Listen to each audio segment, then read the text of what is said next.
Breaking news Hidma encounter బూటకమంటూ Maoist కేంద్ర కమిటీ అధికార ప్రతినిధి అభయ్ ఆగ్రహం వ్యక్తం చేశారు. హిడ్మా భార్య రాజేతో పాటు కొంతమందిని విజయవాడలో నవంబర్ 15న నిరాయుధులుగా మార్చి క్రూరంగా హతమార్చారని లేఖలో ఆరోపించారు. ఈ హత్యలను మారేడుమిల్లి ఎన్కౌంటర్ పేరుతో కట్టుకథ అల్లారని మండిపడ్డారు. అలాగే ఏఓబీ రాష్ట్ర కమిటీ సభ్యుడు టెక్ శంకర్తో పాటు మరికొంతమందిని పట్టుకొని హత్య చేశారని, ఈ హత్యలకు రంపచోడవరం ఎన్కౌంటర్ పేరుతో కట్టుకథ అల్లారని ఆగ్రహం వ్యక్తం చేశారు. ఈ క్రూర హత్యాకాండకు వ్యతిరేకంగా నవంబర్ 23న దేశవ్యాప్త నిరసనకు పిలుపునిస్తూ అభయ్ పేరిట లేఖను విడుదల చేశారు.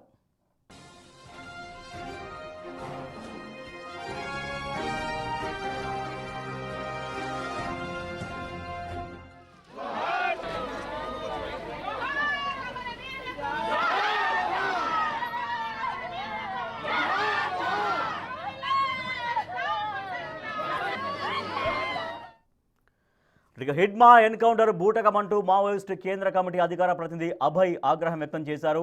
అది ఎదురు కాల్పులు జరిగిన ఎన్కౌంటర్ కాదు, ముందే పట్టుకొచ్చి హిడ్మా భార్యను ఇంకా మరికొంతమంది మావోయిస్టులను అత్యంత కీలకంగా చంపేశారు. తర్వాత కట్టుకథ అల్లారంటూ అభయ్ ఆగ్రహం వ్యక్తం చేశారు. మరింత సమాచారాన్ని మా అసోసియేట్ ఇన్పుట్ ఎడిటర్ నగేష్ అందిస్తారు. నగేష్, అభయ్ రాసిన లేఖలో ఇంకా ఏముంది?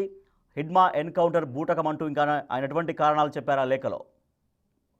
నవంబర్ 15న కామ్రేడ్ కేంద్ర కమిటీ సభ్యుడు దండకారణ్య స్పెషల్ జోనల్ కమిటీ కార్యదర్శి కామ్రేడ్ మాడ్వి హిడ్మా, ఆయన భార్య రాజే, అలాగే టెక్ శంకర్, మిగతా మొత్తం 13 మందిని బూటకపు ఎన్కౌంటర్ లో చంపారని చెప్పి కేంద్ర కమిటీ అధికార ప్రతినిధి అభయ్ పేరు మీద లేఖ విడుదలైంది. నవంబర్ 15నే వీళ్ళని అదుపులోకి తీసుకున్నారు. తదుపరి వివిధ ప్రాంతాలకు ఛత్తీస్గఢ్ కానీ, మహారాష్ట్ర అడవులు కానీ, ఏదైతే నేషనల్ పార్క్ అడవులు ఉన్నాయో ఆ ప్రాంతం అంతా కూడా మిగతా వాళ్ళని పట్టుకోవడం కోసం తిప్పారని చెప్పి ఈ లేఖలో పేర్కొన్నారు. అంటే మారేడుమిల్లి ఎన్కౌంటర్ అనేది మొత్తం బూటకం, కట్టుకథ నల్లి మాడ్వీని చంపడం కోసమే వాళ్ళు తీసుకెళ్లారని చెప్పి డైరెక్ట్ గానే పార్టీ ఆరోపిస్తుంది. యాక్చువల్ గా అంటే ఇన్సైడ్ కూడా కొంతమంది ఎవరైతే ఉన్న పౌరకుల నేతలు కానీ, ప్రజా సంఘాలు కానీ మాడ్వి హిడ్మా లొంగుబాటుకు వచ్చారు. లొంగుబాటుకు వస్తున్న క్రమంలో వాళ్ళని అదుపులోకి తీసుకున్నారని చెప్పి వాళ్ళు ఆరోపిస్తున్నారు. హిడ్మాని, రాజేని, అంటే హిడ్మా కంటే ముందే మాడ్వి భార్య రాజే అంటే విజయవాడకు రావడం, విజయవాడ ప్రాంతంలో వాళ్ళు షెల్టర్ జోన్ గా ఏర్పాటు చేసుకోవడం, కానీ టెక్నికల్ గా వీళ్ళను లొంగుబాటుకు పిలిచి చంపారని చెప్పి వాళ్ళు ఆరోపిస్తున్నారు. అంటే వీళ్ళను వాళ్ళు నమ్మి వచ్చిన తర్వాత సిఆర్పిఎఫ్ బలగాలు కానీ, మిగతా బలగాలు కానీ క్రూరమైన హిడ్మాని దాదాపుగా 26 ఇన్సిడెంట్లలో 260 మంది చంపిన హిడ్మాని అంత ఈజీగా ఎందుకు వదిలిపెడతారని చెప్పి డిమాండ్ చేయడంతోనే హిడ్మా ఎన్కౌంటర్ కు దారి తీసిందని చెప్పి ఆరోపణ.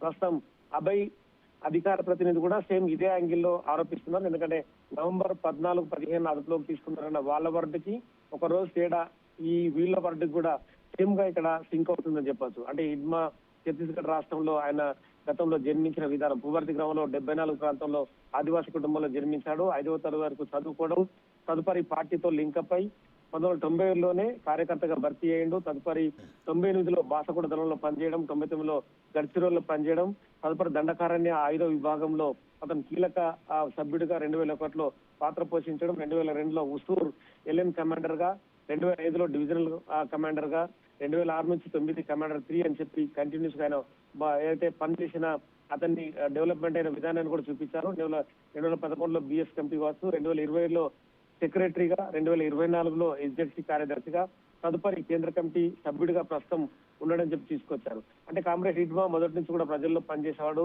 ప్రజల నుంచి నేర్చుకొని అభివృద్ధి అయ్యడం చెప్పి చూపించారు. ఉద్యమ అభివృద్ధి కాలంలో కూడా మొత్తం ఆ బస్తర్ గానీ ఆ చుట్టుపక్కల ప్రాంతాలని డెవలప్ చేసే విధంగానే హిడ్మా వచ్చాడు. తన ఉన్న ఊర్లోనే దాదాపుగా 90 మందిని పార్టీలో జాయిన్ చేసిన విధానాన్ని చూడొచ్చు. నిన్న హిడ్మా అంత్యక్రియలు కూడా పువర్తి గ్రామంలో జరిగాయి. దాదాపుగా 100లాది మంది హిడ్మా అంత్యక్రియల్లో అటెండ్ అయ్యారు.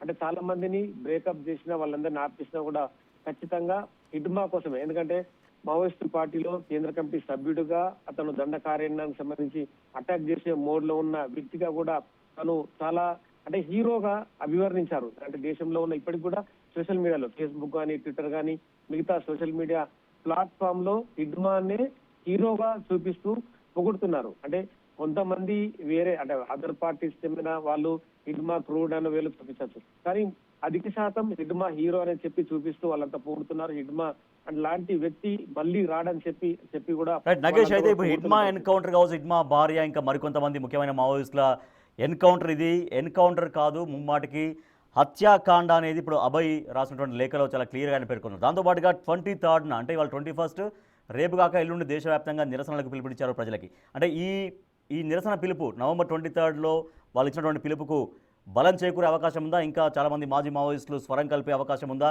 ప్రజల మద్దతు కూడగట్టే ప్రయత్నం జరిగే అవకాశం ఉన్నట్టుగా తెలుస్తోందా? అంటే ఈ గతంలో ఉన్న పరిస్థితులకు ఇప్పటికీ కొంత తేడా కనిపిస్తుందని చెప్పొచ్చు.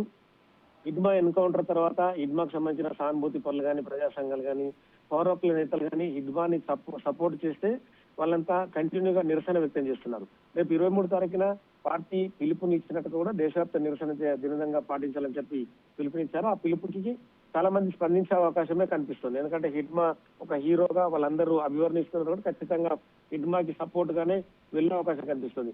నిన్న జరిగిన హిడ్మా అంత్యక్రియలు కానీ, మొన్న ఎన్కౌంటర్ తర్వాత ఫోటోస్ కానీ ఎక్కువ మొత్తంలో అంటే లక్షల సంఖ్యలో షేర్ చేసే విధానాన్ని చూస్తే కనుక ఖచ్చితంగా సపోర్ట్ చేసే అవకాశం కనిపిస్తుంది. ఇక పార్టీ ఆరోపిస్తున్నట్టుగా కూడా పాలకవర్గ మీడియా కానీ, గోధి మేధావులని చెప్పి వాళ్ళు చెప్పారు. అంటే దుర్మార్గుడిగా హిడ్మాను చూపిస్తూ చిత్రీకరణ చేసి హత్య చేశారని చెప్పి వీళ్ళు ఆరోపిస్తున్నారు.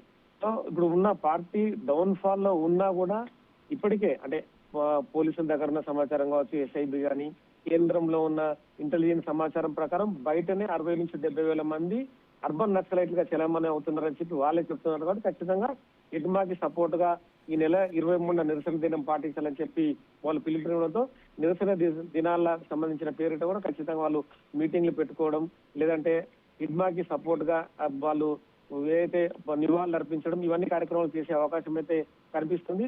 ప్రస్తుతం ఇంకా మిగతా మావోయిస్టు పార్టీలో కూడా చాలా మంది వ్యక్తులు తెలంగాణలో కూడా మరో 2 రోజుల్లో లొంగిపోయే అవకాశం కనిపిస్తుంది.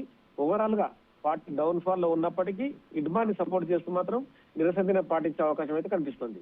రైట్ నగేష్, అయితే ఇప్పటికే ఇంకా చాలామంది జనజీవన స్రవంతిలో కూడా కలిసేందుకు ఆల్రెడీ మార్గం వేసుకున్నట్టుగా మీరు చెప్తున్నట్టుగా ఆల్రెడీ కొంతమంది పోలీస్ అధికారులకు, ఎస్ఐబి పోలీసులకు ఆల్రెడీ టచ్లోకి వెళ్ళినట్టుగా కూడా తెలుస్తుంది. సో వాళ్ళందరూ ఇంకా జనజీవన స్రవంతిలోకి దాదాపుగా రావడం ఖాయంగానే కనిపిస్తోందా? ఎందుకంటే ఇప్పుడు వరుసగా ఎన్కౌంటర్ జరగడం కావచ్చు, కొంతమంది లొంగిపోవడం కావచ్చు, ఓ పక్కన జనజీవన స్రవంతిలోకి కలిసే ప్రయత్నం జరుగుతుంటే మరో పక్క ఇట్లా లెటర్స్ వస్తున్నాయి నిరసనలకు, దేశవ్యాప్తంగా నిరసనలకు పిలుపునివ్వాలని. సో వాళ్ళు ఇంకా కంపల్సరీ జనజీవన స్రవంతిలోకి కలవడం కోసం చాలామంది ముందుకు వస్తున్నట్టుగానే కనపడుతోందా ఈ పరిణామాల మధ్య? ఖచ్చితంగా, ఎందుకంటే ఇప్పుడున్న నిర్బంధం, ఇప్పుడున్న ఆపరేషన్ కగార్ అనేది కూడా మావోయిస్టుల్ని ఉక్కిరిబిక్కిరి చేస్తుంది. మావోయిస్టు పార్టీలో ఉన్న కేంద్ర కమిటీ సభ్యులు కానీ, రాష్ట్ర కమిటీ నేతలు కానీ, మిగతా సభ్యులు ఎవరు కూడా దండ కార్యంలో ఉండడానికి వాళ్ళు భయపడుతున్నారు. ఎందుకంటే ఖచ్చితంగా డైరెక్ట్ గా అటాక్ జరిగే అవకాశం ఉందని చెప్పి వాళ్ళు భావిస్తున్నారు. హిడ్మా లాంటి కేంద్ర కమిటీ సభ్యుడే లొంగుబాటుకు వచ్చారంటే అర్థమవుతుంది. ఎందుకంటే పరిస్థితులు సరిగా లేవు. ఖచ్చితంగా లొంగిపోవాలన్నా, లొంగిపోయిన తర్వాత జనజీవన స్రవంతిలో ఉండి పోరాడాలని చెప్పి చాలా మంది భావిస్తున్నారు. ఎందుకంటే ఇప్పుడు ఈ మధ్య లొంగిపోయిన బండి ప్రకాష్ గాని, పుల్లూరి ప్రసాద్ గాని, ఆయుధాలు పట్టుకుని బయటకు వచ్చిన మల్లోజుల వేణుగోపాల్ గాని, సోను గాని, సో వీళ్ళందరూ కూడా ఆశర సోనులు కానీ వీళ్ళందరూ కూడా ఖచ్చితంగా బయట ఉండి ఉద్యమం కొనసాగిస్తామంటున్నారు. కానీ హిడ్మా ఇక్కడ డిఫరెంట్ ఆస్పెక్ట్. ఎందుకంటే మావోయిస్టు పార్టీని 40 ఏళ్ల పాటు తన 17 ఏళ్ల వయసులోనే పార్టీలోకి వెళ్ళిన తర్వాత మిలిటరీ ఆపరేషన్ లో దిట్ట 26 ఆపరేషన్లు నిర్వహించి దాదాపుగా 260 మంది పోలీసుల్ని మట్టు పెట్టారు. సో అందుకే హీరోయిజం అనేది ఒక హిడ్మా నుంచి వచ్చింది. కాబట్టి హిడ్మాని స్ఫూర్తిగా తీసుకున్న కూడా చాలా మంది ఖచ్చితంగా బయట నుంచి ఉద్యమాలు చేసే అవకాశం కనిపిస్తుంది. నిరసన దినాలు కానీ, మిగతా ఓవరాల్ ఇష్యూస్ లో మాత్రం బయట జనజీవన స్రవంతిలో ఉండి పోరాడే అవకాశం అయితే కనిపిస్తుంది. Right, thank you Nagesh. Abhay పేరిట ఒక లేఖ వచ్చింది. హిడ్మా భార్య కావచ్చు, ఇంకా మరికొంతమంది మావోయిస్టులను చంపేశారు, అది ఎన్కౌంటర్ కాదు, అది ముమ్మాటికి హత్యాకాండ, ముందే వాళ్ళని నిరాయుధులను చేసి పట్టుకొని ఒక కట్టుకథ అల్లి మారేడుమిల్లి ఎన్కౌంటర్ అంటూ కట్టుకథ అల్లారు. దీనికి హత్యాకాండకు నిరసనగా నవంబర్ 23న అంటే ఎల్లుండి దేశవ్యాప్త నిరసనలు చేయాలి అంటూ ప్రజలకు పిలుపునిచ్చారు. మావోయిస్టు కేంద్ర కమిటీకి సంబంధించిన అధికార ప్రతినిధి అభయ్ పేరుతో ఒక లేఖ ప్రస్తుతం అయితే రిలీజ్ అయింది.